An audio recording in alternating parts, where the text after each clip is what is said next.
የላሚን ያማል ስፔን 1-0 አሸንፋለች። የአርጀንቲናና የንጉሱ ደጋፊዎች አንገታችሁን ትደፋላችሁ ብዬ አላስብም። ይሆናል አይደል?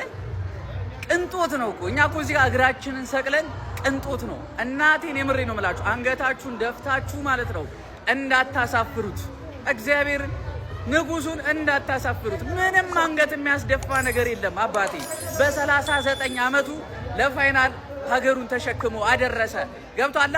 ላሚን ያማል 1 ዓለም ዋንጫ፣ ሊዮኔል ሜሲ 1 ዓለም ዋንጫ፣ ኪሊያን ምባፔ 1 ዓለም ዋንጫ። ሰምዋን ማለት ነው ሰምዋን አም ባክ ቱ የት ሊዝበን ነው። አልቅስ አይደብረንም። እናቴ ትሙት እንዴ! የኔ ቋጠሮ ይሰራል እንዴ? እኔ ይሳካልኛል እንዴ? እኔ ለስፓኒ የቋጠርኩት እርሶ እንዲበሉ አንዴ ሜሳችን ምንድን ነው? ሲጀመር እኔ ራቁቱን በተያየ መሀል አልገባም ብያለሁ። እኔ ሲጀመር ገላ ሲተጣጠፉ ነበር። የቤተሰብ ጨዋታ ነው ሲጀመር። እንዴ ቋጠሮ ይሰራ ተአምር ነው፣ በጣም ተአምር ነው። እናቴ አይዞን ሜሳዬ፣ እና ቢያንስ አንቺ ያዝሽውን ይዘሽ ነው እንዳይጠብርሽ ሜሳዬ። ንጉስ ሆይ ካንተ የቀረ የለም። አንተ የምትችለው እንዳለ አድርገሃል። በቃ አንድ ጌም ምንም ነገር ባትፈጥር ቲሙ ወደቀ። አርጀንቲናን ተሸክመ ያመጣው አንተ ነህ። በቃ አረ ይሄ ስፔን ግን በሰው ለኛ ችግር የለውም። ከግራ ኪስ ወደ ቀኝ ኪስ ነው ያዞር ነው ዋንጫውን። ግን በስማ ሜሲዬ እናመሰግናለን አባታችን። እስቲ ቀጣዩ ላይ ምናና እስቲ ወይ በቃ የሆነ ነገር አስደምመን እስቲ። ስፔን ያዙት በቃ እንዴ 0 ኦን ታርጌት 0 ሻት ኦን ታርጌት 0 አቴምፕት። በስማ አምቦልድ ዝግት ይሄ ስፔን በቃ ተከታታይ ከዚህ በኋላ ይሄን ስኳድ ሙሉ ዝግት ማለት ነው። በስማ እናመሰግናለን ጎታችን። ከግራ ኪስ ወደ ቀኝ ኪስ ዙሯል ዋንጫው። ባሙስ ስፔን ይመቻችሁ። ሲጀመር 2 የፋራ ነው። ሲቀጥል ደግሞ ዋንጫው ከቀኝ ኪስ ወደ ግራ ኪስ ገባ ማለት ነው። ሌላ የተፈጠረ ነገር የለም። ገባ አይደለ? ግን እኛ የሜሲ ፋኖች እግር ኳስን በጣም እንትን ስለምንል ለስፔን ማጨብጨብ ግዴታ ማንዬ። እንደዚህ አይነት ናሽናል ቲም አይቻላቅም። ናሽናል ቲም በዚህ ሰዓት እንደዚህ አይነት ናሽናል ቲም አይደለም የክለብ ቲም አታመጣ። ምን አይነት ሉዊስ ዴላፎንቴ የሰራው ቲም ይለያል ነው ይለያል። ከዛ ውጪ ሙሉ ዶሚናንስ ስፔን ነው። እኔ አንድ ጎል ብቻ መሆኑ ራሱ ግርም ነው ያለኝ። ገባ? ሙሉ ዶሚናንስ ተወስዷል። እንዳልኩት ነው 2 የፋራ ነው። አንዳችንን እናጣጥማለን። እሷንም ያላዩ ብዙ አሉና ማለት ተመዝገን ነው አባት። 2026 የዓለም ዋንጫን ስፔን አንስታለች። ይገባታል። በቃ ከቃላት በላይ እግዚአብሔር ምስክሬ፣ ከቃላት በላይ ትችላለች ስፔን። እውነት ነው ምላችሁ። ያው እንግዲህ ጎታችን ሊዮ እንዲደግም ንጉሱ እንዲደግም ፈልገን ነበር። ያው አልተፈቀደም። በቃ እንግዲህ ምንም ማድረግ አይቻልም ማለት ነው። ትንሿ ጎት ደግሞ ያው አንድ ነን እኮ በዚህ በኩልም እኮ ያማል የኛው ነው። ለማንኛውም እግዚአብሔርን ነው ምላችሁ። ግን ስፔኖች ቃላት የለኝም። በእውነት ነው ምላችሁ። ኳሳቸው እንዴት ነው የሚያምረው! በእናታችሁ ኳስ እኮ አጠፉባችሁ። ጭራሽ አርጀንቲናዎች እኮ ኤክስትራ ታይም ከተጨመረ በኋላ እንጂ እኮ መንቀሳቀስ የጀመሩት እግዚአብሔር ምስክሬን ጎል ከተቆጠረባቸው በኋላ እንጂ አጥፍቷቸው ነበር። በቃ እንደ ሻማ አጥፍቷቸው ነበር።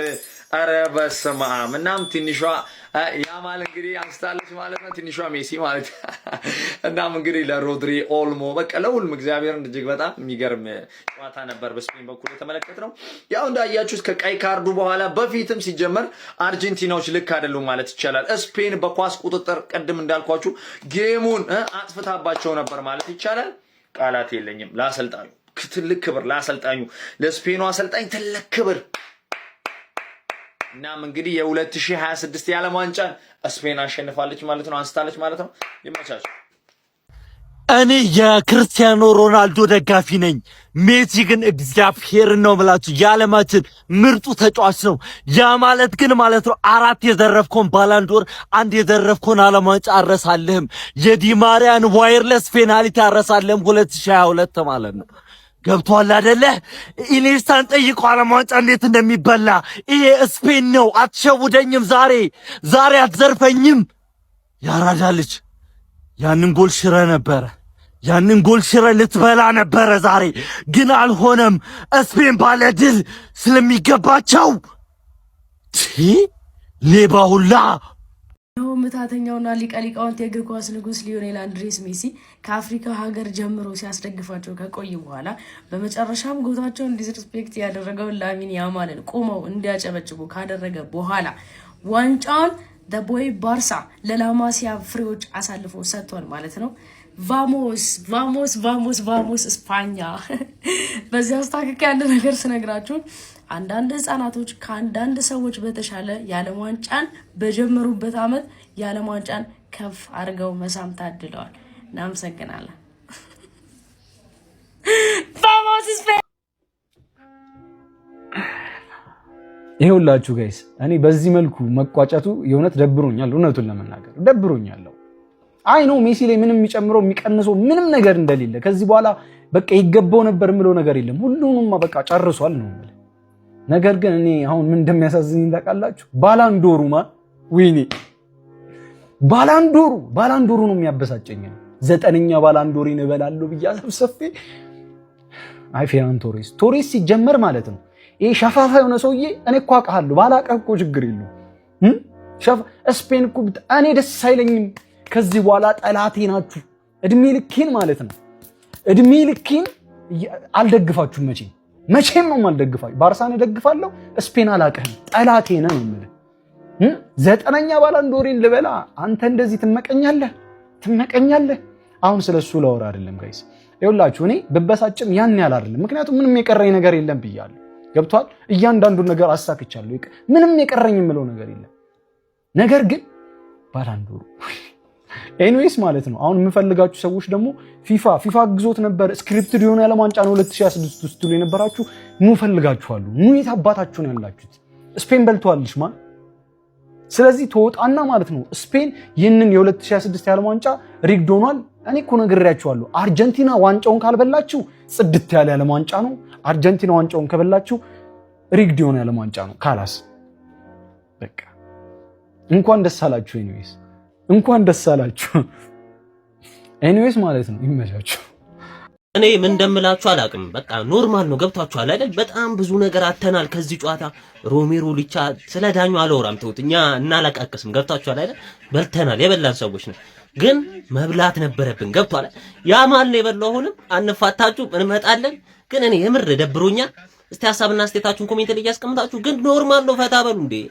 ምንም እኮ ብንበላው ማለት ነው እንደ ቦነስ ነው። ገብቷችኋል?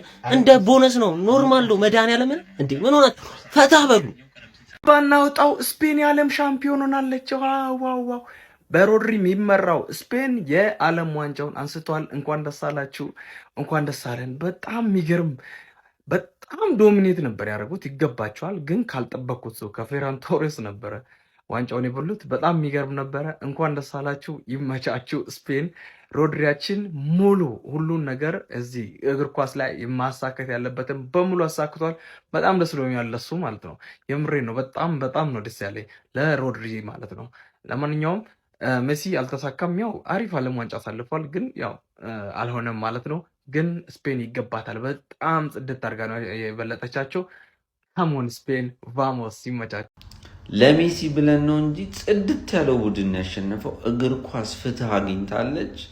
እግር ኳስ አሸንፋለች። ስፔንን የሚያክል በዚህ ልክ ጥራት ያለው ቡድን እዚህ ቶርናመንት ላይ አልተሳተፈም።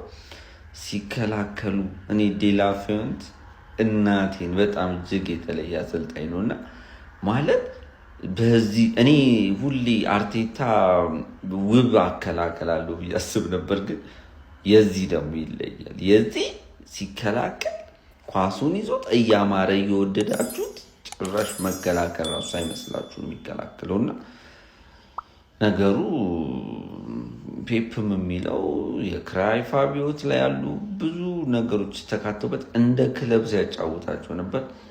ሙሉ ምስጋናውን ለዴላፊዮንቴ ነው የምሰጠው። ኩኩሪያን ነቀሷሉ ያለው ወዶ አይደለም፣ በጣም ጂኒየስ ሰው ነውና ያው ሊዮ ሜሲ የመጨረሻው ጨዋታ አልቀን ነው። ኮንግራት ስፔን። ቢስሚላ ስፔን አርጀንቲናን አሸንፋ የዓለም ዋንጫውን ማንሳት ትችላለች። የስፔን ደጋፊዎች በመጀመሪያም እንኳን ደስ ያላችሁ። ቪዲዮን ኮፒ ሊንክ፣ ፖስት ላይ በማድረግ ጀምሩት። ስፔን ጨዋታው እስኪጀምር እስከሚያልቅ ድረስ በበላይነት ዋንጫውን ማንሳት ትችላለች። አይገባትም የሚል ሰው ይኖራል ብዬ አላስብም። አርጀንቲና ጋር የተጫወተች ከሜሲው አርጀንቲና ሳን ማሪኖ ነበር የምትመስለው። ሳን ማሪኖ እውነት ነው የምላችሁ። ተራ ብሔራዊ ቡድን ያደርጓቸው። በተለይ የቼልሲው 8 ቁጥር ዛሬ ሳላችሁ የቼልሲው 8 ቁጥር የት እስቲ ስለሱ አውራ ምናምን የምትሉ ሰዎች አለ።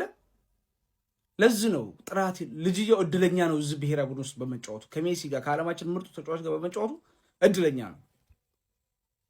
ስላስቆጠረ ምናምን አይደለም። መቀመጫ መቆሚያንም ተሰጡኝ አንድ ጎል ሲያስቆጠር በጣም እድለኛ ነው ከሜሲ ጋር በብሔራዊ ቡድን በአንድ ማሊያ አንድ ሜዳ ውስጥ በመጫወቱ በጣም እድለኛ ናቸው። ስፔኖች ግን በሚገባ በተለይ ጎሉን አስቆጥረው የሚመሩ አይመስሉም።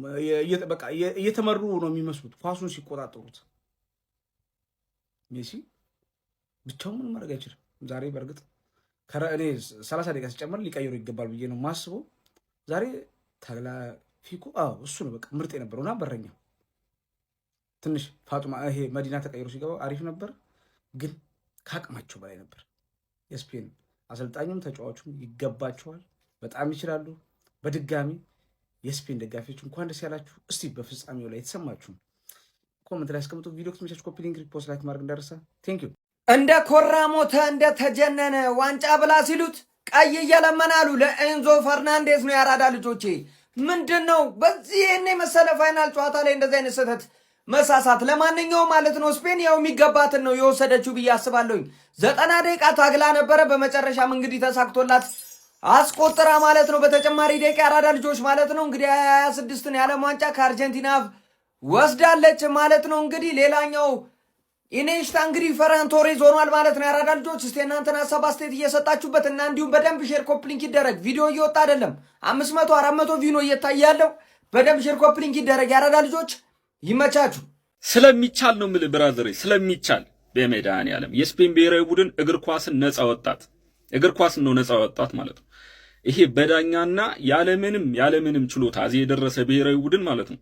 ልክ እንደ ፒኤስጂው እና እንደ ኢንተር ሚላኑ ጨዋታ አናቱን እንደሚኮረኩም በፍጻሜው ጨዋታ ተናግሬ ነበር ባለፈው። እግር ኳስን ከኔ በላይ ብራዘር ገባህ አይደለ? ዛሬ ማስኩ ተላጠ። ጎትህም ዜሮ እንደሆነ ብሔራዊ ቡድንህም ዜሮ እንደሆነ ዛሬ በደንብ ታየ ማለት ነው። 70 ለ30 ፖዚሽን፣ 0 ኦን ታርጌት፣ 0 ሙከራ፣ 0 ብራዘር። በስመ አብ ስፔን ትችላላችሁ ነው የምላችሁ። እንደውም አጥቂ ስለሌለ ነው እንጂ እንደተነበይኩት 5-0 ነበር የሚጠናቀቅ ይሄ ጨዋታ ብራዘር። በእናትህ እከካም ዳቂ ስለሚቻል ስፔን አርጀንቲናን 1-0 በጠባብ ውጤት በማሸነፍ የ2026 የዓለም ዋንጫ ሻምፒዮን ሆናለች። በታሪኳም ለሁለተኛ ጊዜ ዓለም ዋንጫ ማሳካት ትችላለች። ምን አይነት ብሔራዊ ቡድን ነበር! ማጨብጨቤ ሲያንሱ ነው የናሽናል ቲም አርጀንቲናን ደካማ ብሔራዊ ቡድን አስመስሎ ነው ማሸነፍ የቻሉት። የጎሉን ውጤት አትመልከቱ። ሙሉ በሙሉ ጌሙን ዶሚኔት አድርገው ነበር፣ በቁጥጥራቸው ስር ነበር። ምንም ጭንቀት አልነበረባቸው። አንዱን ታርጌት አርጀንቲና በ120 ደቂቃ ስፔን ላልሞከረችም ነበረ ማለት ነው። ከጨዋታው በፊት የሰራሁትን ቪዲዮ ገብታችሁ ተመልከቱት ማለት ነው። የኔ ዓለም ዋንጫ ተገማቿ ቡድን ስፔን ነበረ፣ ሻምፒዮን ሆናለች። በዚህ ጨዋታ ላይ እንግዲህ ኢንዞ ፈርናንዴዝ 93ኛው ደቂቃ ላይ በአርጀንቲና በኩል በሁለተኛ ቢጫ ካርድ በቀይ ካርድ መውጣቱ ጎድቷቸዋል። ግን ያም ባይፈጠር ማለት ነው አርጀንቲና በጎል ተጫዋች ምትጮት ነበር የሚመስለው ማለት ነው። በጣም ጎድቷታል። ግን በቃ በጣም ተበልጣ ነበር ኢንዞ ፈርናንዴዝ እያለ ራሱ ማለት ነው። ከዛ በኋላ ግን ሉዊስ ደላፎንቴ የሚገራርሙ ቅያሬዎችን አድርገው ነበረ። 106ኛው ደቂቃ ላይ እንግዲህ ቅያሬያቸው በድጋሚ ሰርቶላቸው ኒኮ ዊሊያምስ አሲስት አድርጎ ተቀይሮ የገባው ተጫዋች ፈራን ቶሬዝ ሌላ ተቀይሮ የገባው ተጫዋች አስቆጥሮ ብቸኛዋን የማሸነፊያ ጎል በስማቸው ማስመዝገብ ችለዋል ማለት ነው። ምን አይነት ናሽናል ቲም ነበር የተመለከተው። ከምናምን ሙከራ በላይ ማድረግ ችላለች ስፔን።